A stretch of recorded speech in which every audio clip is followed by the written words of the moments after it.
Greetings, creepers. This is Dr. Leech, the Leech Doctor from DailyNightmare.com, and I'm excited to open this package because it allows me to chat about some stuff that we hold really rather dear to our hearts.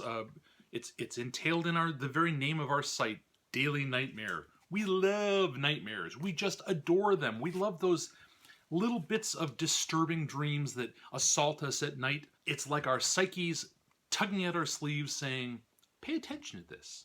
Sure, you know, other dreams are cool too, but nightmares, they're the ones you'll remember. They're the ones that really get under your skin.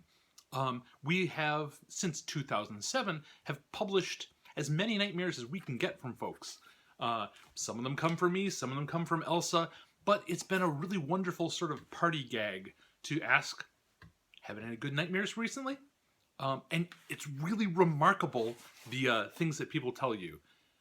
Normally, folks can remember a nightmare that they've had in the last 6 weeks or so, and a nightmare they had from childhood. It's really cool because sometimes they're just like the vaguest little bits of an image left over from childhood, something that still sort of sticks in their craw.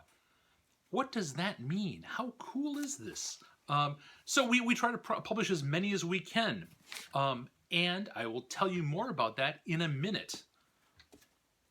We try to encourage folks to submit them. We have a contact form on the website. Grimgnome at DailyNightmare.com will handle those. And I am going to make a special offer at the end of this vlog. But in this box are copies of a book that we published. And not just any book, it is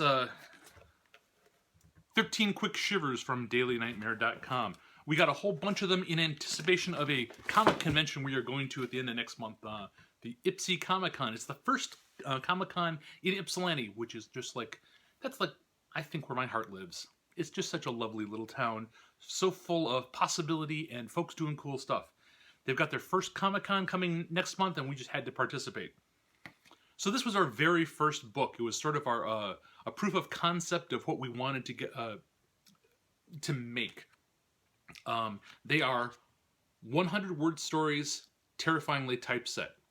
We joke that it is the other graphic literature, hence the comic thing.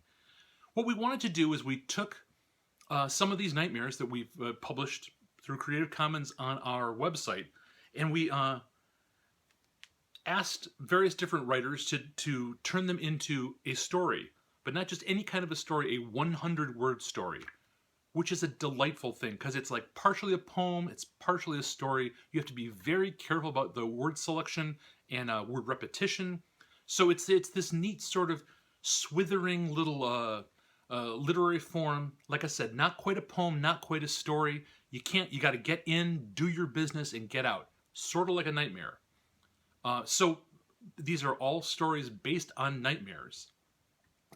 And to sort of amp up the weirdness, we had each of them typeset bizarrely.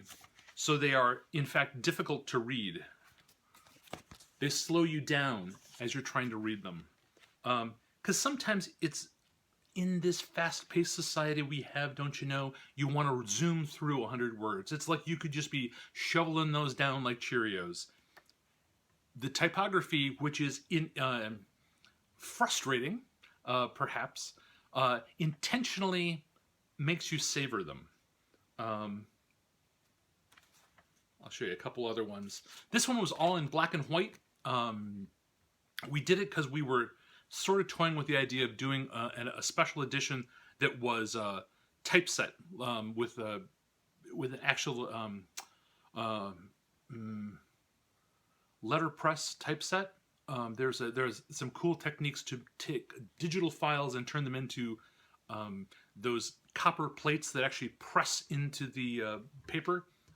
We didn't quite get along with that. I mean, there were some production problems, don't you know? But we did get this lovely little volume. It's on the Amazon, don't you know? I'll have a link. I think they list for like $9 or something like that. But you can get one for free. Well, sort of for free. You can get a PDF of this volume. It has to be a PDF because that's the way it can retain this bizarre typography. We were looking into setting it out as a CBR, I guess the format for comic books, but honestly, it seemed like not a lot of folks were responsive to that.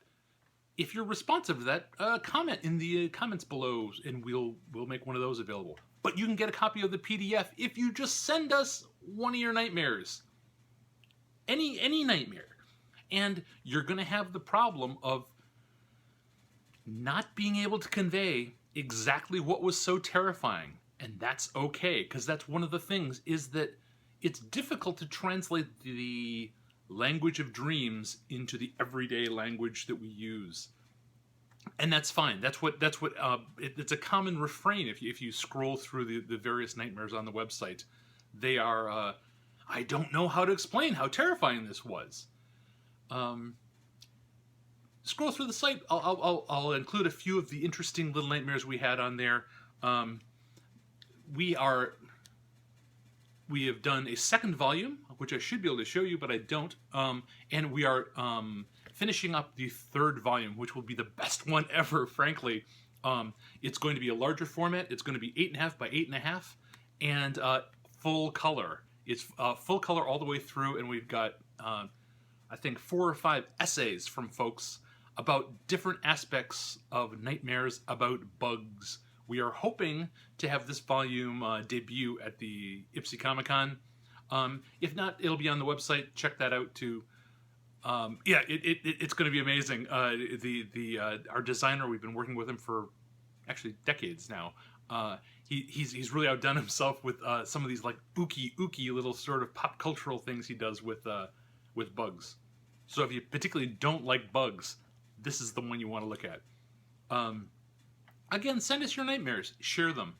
I remember the time when the utter look of horror on my daughter's face when I sort of suggested that, maybe we all inhabit the same vista when we dream. If not the same world, at least the same unconsciousness. Because it's really remarkable when you read these stories, the preoccupations that return and return. She just was having none of that. She is a nicely psychological reductivist. We live as we dream alone, don't you know? I think she could have said that. I'm not certain that we don't dream together sometimes, though. Who's to say? Look at the website, read some of these things, and you too can get a digital copy of this intriguingly bizarre book just by sharing one of your nightmares. This has been the Leech Doctor from DailyNightmare.com. We put out these videos about twice a week, sometimes a few more, depending on what comes in the mail and what we have to say. Check us out. Subscribe if you wouldn't mind listening to me yammer on about such weird Midwest topics. Until next time, peace.